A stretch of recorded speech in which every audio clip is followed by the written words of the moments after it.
جب حضرت عثمان غنی رضی اللہ تعالیٰ عنہ کا محاصرہ کر لیا گیا اور یہ خلافت کا آخری آپ کا دور ہے، 82 سال کی عمر تھی اس وقت آپ کی، اور یہ تاریخ کا دردناک باب ہے کہ حضرت عثمان غنی پر 40 دن تک پانی بند رہا۔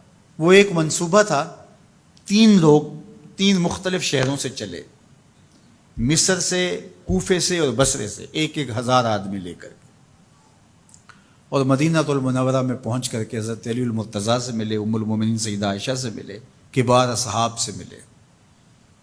تو جو انہوں نے کہا تو انہوں نے ان کو کہا کہ نہیں، ایسی کوئی بات نہیں، فہمائش کر کے واپس بھیج دیا۔ حضرت عثمان غنی رضی اللہ تعالیٰ عنہ پر اقربا پروری کا الزام عائد کیا تھا، تو انہوں نے کہا کہ کوئی ایسی بات نہیں ہے۔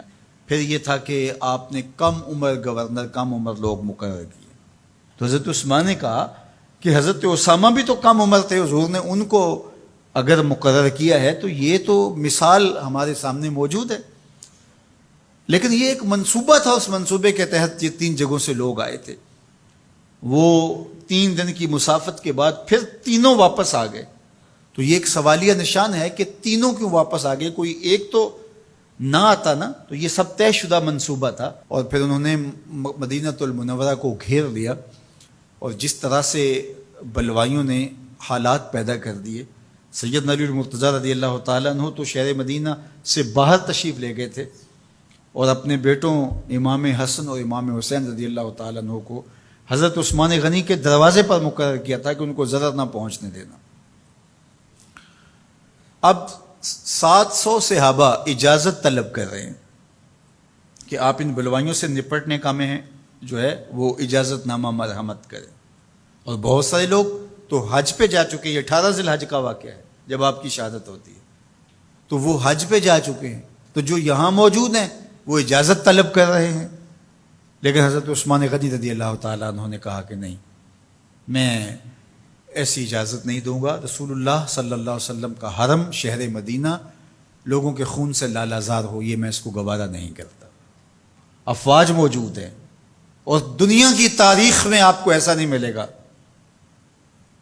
کہ اتنی بڑی حکومت کسی کے پاس ہو اور وہ خود گھیر لیا جائے، اس کا پانی بھی بند ہو جائے، اور وہ حکم دے کہ نہیں، میرے لیے آپ ایک قطرہ بھی خون نہیں بہائیں گے۔ بلکہ آپ کے غلاموں نے جب تلواریں اٹھا لی تو آپ نے فرمایا کہ میرا حکم ہے کہ تم تلواریں نیچے رکھو، بلکہ میں تمہیں یہ آفر دیتا ہوں کہ جو غلام لڑے گا نہیں اور یہ میرے سے عہد کرتا ہے وہ آزاد ہے۔ حضرت ابو ہریرہ رضی اللہ تعالیٰ عنہ، حالانکہ یہ پڑھنے پڑھانے والے لوگ تھے، تعلیم و تعلم سے ان کا تعلق تھا، لیکن وہ بھی تلوار لے کے حضرت عثمان غنی کے دفاع میں آ گئے۔ لیکن حضرت ابو ہریرہ رضی اللہ تعالیٰ عنہ کو بھی حضرت عثمان غنی روک دیتے۔ مالک بن اشتر کہنے لگا کہ ہم آپ کی دستبرداری کے خواہاں ہیں، آپ خلافت سے دستبرداری اختیار کر لیجئے۔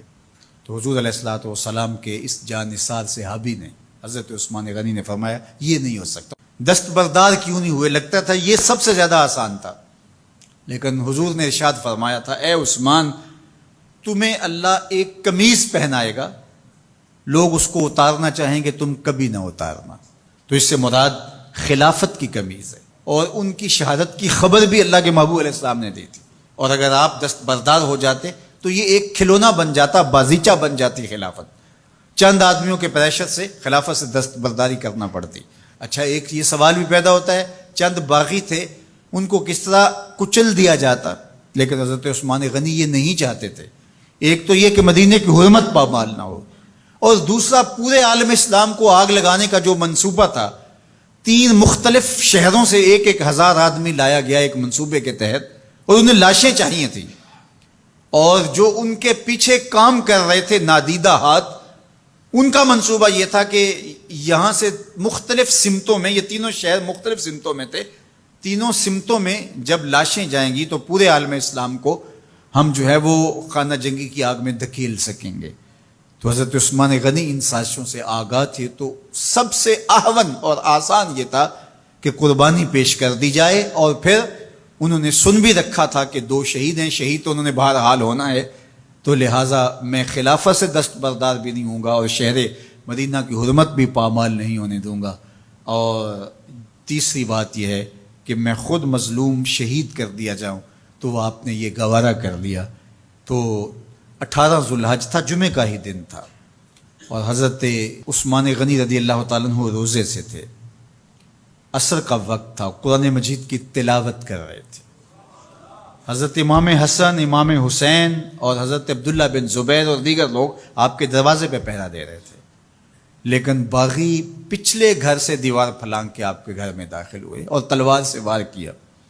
آپ کی زوجہ حضرت نائلہ آگے بڑھی اور ہاتھ سے روکنا چاہا، آپ کی انگلیاں کٹ گئیں۔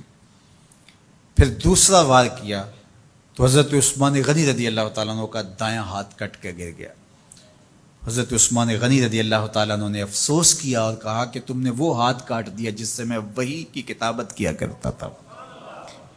پھر اس کے بعد آپ پر 9 وار کیے گئے اور آپ کو شہید کر دیا گیا، اور آپ کا خون قرآن مجید پڑھتے ہوئے اس آیت پہ گرا، فَسَيَكْفِيكَهُمُ اللَّهُ وَهُوَ السَّمِيعُ الْعَلِيمُ۔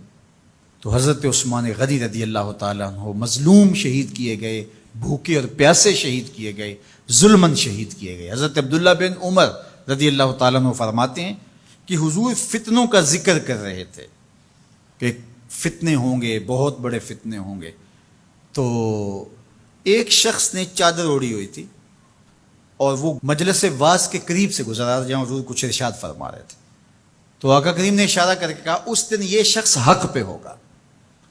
عبداللہ بن عمر کہتے ہیں کہ میں اٹھا اور جا کے دیکھا تو وہ حضرت عثمان تھے۔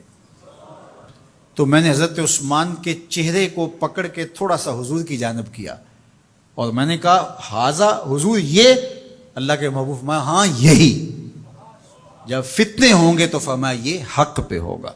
تو حضرت عثمان غنی رضی اللہ تعالیٰ عنہ حق کی راہوں کے مسافر، جنہیں حضور کی زبان سے شہید کہا گیا، اور شہید کسی کا انجام ہوتا ہے، تو حضور نے فرمایا یہ شہید ہوگا۔ شہید وہی ہوتا ہے جو بحالت ایمان اس دنیا سے راہ خدا میں اپنی جان قربان کرے۔ فرمایا فَإِنَّمَا عَلَيْكَ نَبِيٌّ وَصِدِّيقٌ وَشَهِيدَانٌ، اے پہاڑ رک جا، تو جانتا نہیں تیرے اوپر اللہ کا ایک نبی ہے، ایک صدیق ہے اور 2 شہید ہیں۔ تو حضرت عثمان غنی رضی اللہ تعالیٰ عنہ عظمتوں کے مینار، اللہ اکبر۔ تو یہ حضرت عثمان غنی رضی اللہ تعالیٰ عنہ کا یہ کارنامہ تھا کہ آپ نے اپنی جان پیش کر کے امت کو جو ہے وہ فتنوں سے محفوظ کر لیا اور امت کو بچا لیا۔ حضرت عثمان غنی رضی اللہ تعالیٰ عنہ پہ کروڑوں رحمتیں، کروڑوں سلام۔ ہم آپ کی عظمت کو سلام پیش کرتے ہیں، عقیدتوں کا خراج پیش کرتے ہیں۔ حضور کی خدمت میں ایک جنازہ لایا گیا اور حضور سے عرض کی گئی حضور اس شخص کا جنازہ پڑھا دیجئے، تو حضور نے انکار کر دیا، کہا میں جنازہ نہیں پڑھاؤں گا۔ تو صحابہ نے عرض کیا یا رسول اللہ، کبھی ماضی میں ایسا نہیں ہوا، جب بھی کوئی جنازہ لایا جاتا ہے تو آپ جنازہ پڑھا دیتے ہیں اور آپ نے آج انکار کر دیا ہے؟ تو فرمایا یہ شخص میرے عثمان سے بغض رکھتا تھا اور اس کو اللہ نے بھی اپنی رحمتوں سے محروم کر دیا ہے۔ حضور نے اس شخص کا جنازہ نہیں پڑھایا جو مبغض عثمان غنی رضی اللہ تعالی عنہ۔ تو اب آپ اندازہ کیجئے وہ کتنا بدبخت شخص ہے جو حضرت عثمان سے بغض اور دشمنی رکھتا ہے۔ حضرت عثمان غنی رضی اللہ تعالی عنہ سے اللہ کے محبوب علیہ السلام نے کتنی خوبصورت ارشاد فرمائی، میں اس سے حیا کیوں نہ کروں جس سے اللہ کے فرشتے بھی حیا کرتے ہیں۔ یعنی عثمان غنی وہ ہیں جس سے اللہ کے فرشتے بھی حیا کرتے ہیں، اور جو عثمان غنی کا حیا نہیں کرتا اس سے بڑا بے حیا کون ہو سکتا ہے۔ حاکم نے مستدرک کے اندر روایت ذکر کی ہے کہ بہت سارے صحابہ حضور کی بہت ساری خوبیوں کے مظہر تھے، اور سب سے زیادہ حضور کے خلق کے مشابہ حضرت عثمان غنی رضی اللہ تعالیٰ، اور خلق میں سب سے اونچا درجہ حیا کا ہوتا ہے۔ تو حضرت عثمان غنی رضی اللہ تعالیٰ عنہ حیا کے اس مقام پہ فائز المرام تھے جو انہی کا مقصوم تھا۔ اللہ ہمیں حضور کے اہل بیت، حضور کے اصحاب، بلکہ حضور کے در کی مٹی کی تعظیم بھی نصیب کرے۔ اقبال نے کہا تھا خاک طیبہ از دو عالم خوش ترست، آن خنک شہرے کے آنجا دل برست۔ ہمیں تو طیبہ کی مٹی بھی اچھی لگتی ہے اس لیے کہ وہاں محبوب جو رہتے ہیں۔ تو محبت تو اس چیز کی متقاضی ہوتی ہے، محبوب کی راہوں کو بھی سلامی پیش کی جائے۔ تو جو حضور علیہ السلام کے ساتھ منسوب اتنی وقی نسبتیں ہیں ان کا احترام کیوں نہیں کریں گے؟ تو حضرت عثمان غنی تو داماد رسول ہیں، حضرت عثمان غنی تو ذو النورین ہیں، حضرت عثمان غنی تو حضور علیہ الصلوۃ والسلام کے محبوب اور حضور علیہ الصلوۃ والسلام کے پیارے ہیں، ان کو جنت کی بشارت دی گئی ہے، عشرہ مبشرہ میں سے ہیں، 4 جلیل القدر خلفاء میں ان کا نام شامل ہے، اور پھر حضور کی 2 صاحبزادیاں ان کے نکاح میں آقا کریم نے ان کو شہید خود قرار دیا، اور میرے اور آپ کے آقا و مولا نے کہا آج کے بعد کوئی عمل عثمان کو نقصان نہیں دے گا، اور کہا عثمان سے میں حیا کیوں نہ کروں، اس سے اللہ کے فرشتے بھی حیا کر